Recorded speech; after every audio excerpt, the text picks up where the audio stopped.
अक्सर acne scar से patients पूछते हैं कि मैम ये सब करा के कोई फायदा भी है, कुछ होगा या नहीं, मुझे 2 महीने हो गए हैं कराते हुए, I don't see any results.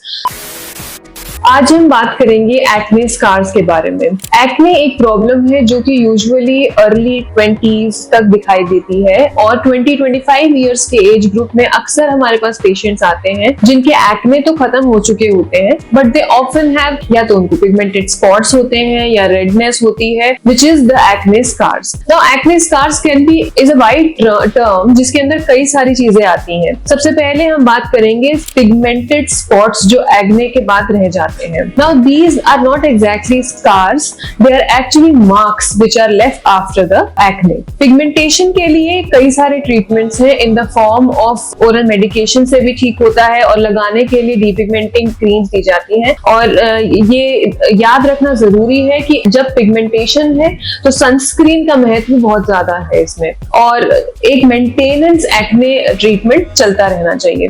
इसके साथ जो इन क्लिनिक ट्रीटमेंट्स हैं जो हेल्प करेंगे एक्ने के स्पॉट से लड़ने में वो है जैसे कि केमिकल पील्स हैं व्हिच हेल्प इन एक्सफोलिएशन और उसमें स्किन लाइटनिंग एजेंट्स भी होते हैं तो उसकी वजह से स्पॉट्स कम होने लगते हैं।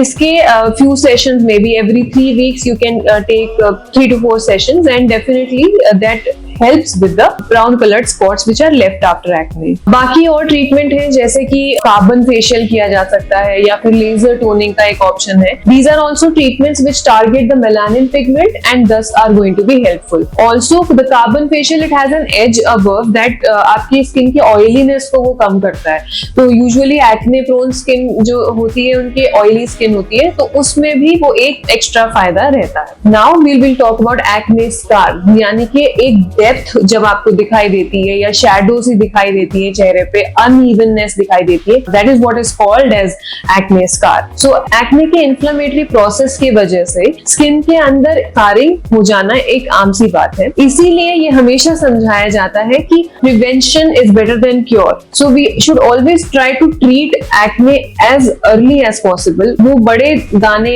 या फिर ज्यादा रेड पस वाले दाने आने की नौबत ही नहीं आनी चाहिए, समय से पहले उसको इलाज कर लेना चाहिए तो स्कार्स नहीं बनेंगे। But however if you still have acne scars there are various treatments. बहुत ही कॉमनली आस्क्ड क्वेश्चन है कि मैम क्या इसके लिए कोई क्रीम होती है उससे ठीक हो जाएगा क्या? तो often the scars will not really respond to topical creams और इवन ओरल टैबलेट्स। इसके लिए अक्सर कोई प्रोसीजर कराना पड़ता है, उसके बाद एक्ने स्कार्स इंप्रूव होते हैं। सो बेसिकली अगर हम समझे इस बात को तो acne scar is basically collagen loss या फिर इल फॉर्म्ड कोलेजन और उसको रिपेयर करने के लिए या फिर उसको ठीक करने के लिए that is all we have to do. We have to induce collagen production and that can be done by various methods like we have microneedling RF, there is fractional CO2 laser, there is derma roller, derma pen. So all these procedures, MNRF, fractional CO2 or subcision RF, I often choose to combine them with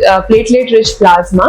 This is a procedure in which your blood is taken, we spin it in the centrifuge and we collect the platelet rich plasma which has a lot of growth factors. So after giving injury to your skin with MNRF or the fractional lasers, we also add topping of platelet rich plasma which helps in faster recovery and it increases the collagen production and your results are much better than these procedures done alone.